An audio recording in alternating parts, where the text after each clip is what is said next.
There was a school in Arizona that said that they consider the first semester of law school to be the best possible test for how you would do in law school. They were actually accepting students provisionally based on their performance during the first semester of 1L. And they said, well, if you can cut it that way, then we will take you for the remainder of the 3 years. I thought it was a very creative interpretation of valid and reliable admission test. And they got away with it from what I've seen. I didn't see anything saying that it wasn't going to work. Of course, this was with a very small number of students.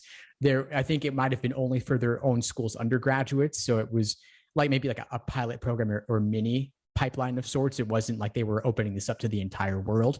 I had my concerns about it, though, because if you don't do well, then you just spent the first semester's tuition and have nothing to show for it if you don't get taken for the rest of it. So I have some concerns regarding that, and I'm not sure that a lot of schools would go that route, but that could be one pathway to standardize test optional, but still technically falling within what the ABA requires under, again, what I consider a creative interpretation there. The law school gets that money, so they have incentive to offer that program.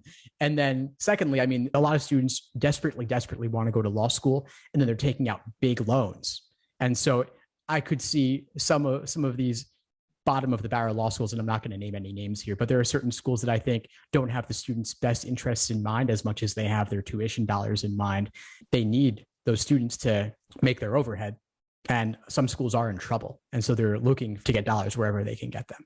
And that's where you have certain things like these Masters of Legal Studies degrees, for example, that I'm not sure are a good substitute for getting a JD. Thanks for tuning into the show. Please subscribe if you haven't done so already to be notified of new episodes as I release them. And feel free to reach out if you need anything at all as you move forward with your prep. I'm happy to help however I can. In the meantime, I'll wish you all the best and take care.